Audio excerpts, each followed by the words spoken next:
Hi, this is Travis Collier. You're watching RideBMX.com. Today I'm going to teach you how to do a side saddle. Okay, for a side saddle, to start out, say if you're on your left-hand side, you have your right foot on your left peg. If you're on your left-hand side, you have your left foot on your right peg. As far as setting up your pedals, it doesn't really matter for that trick where your pedals are. For the rolling trick itself, it only matters depending on what you're going into next, what you're going to link it to. So just you think about that beforehand as you set up into the side saddle. So I start out the side saddle, I lift my right leg over and put it on my left front peg. Then I lean forward. As I lean, wait for the seat to pop up and so I can sit on it basically. Once you're finally sitting on the seat, then you can sort of lock yourself into place and roll. And as you're sort of using your arms to push the bars sort of forward to keep everything in place.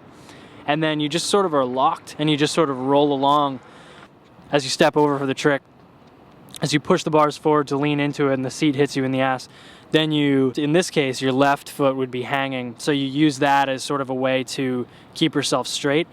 It always wants to carve in the direction of the side of the bike you're on. So I think at first when you're learning it, I would say just kind of let it do what it wants to do and sort of learn to work with it like that. And then later on, I think once you get better and better at it, then you can sort of go in the opposite direction or go straight line, whatever else.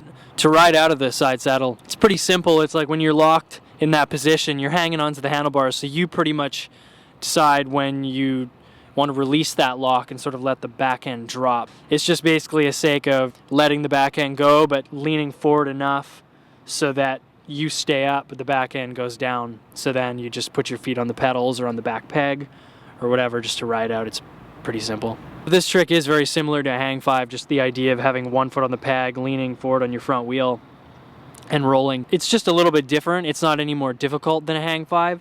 I find that it's a little bit more forgiving than a hang five because with a hang five, you have the bike between your legs, so if you had to fly forward and run out of it, you'd be tangled up in the bike, whereas in this case, you're on the other side, so it's pretty easy to eject completely off the bike, so that's good. You can get creative with this trick. There's so many different ways you can go with it, so many different variations to it, so just get creative and have some fun.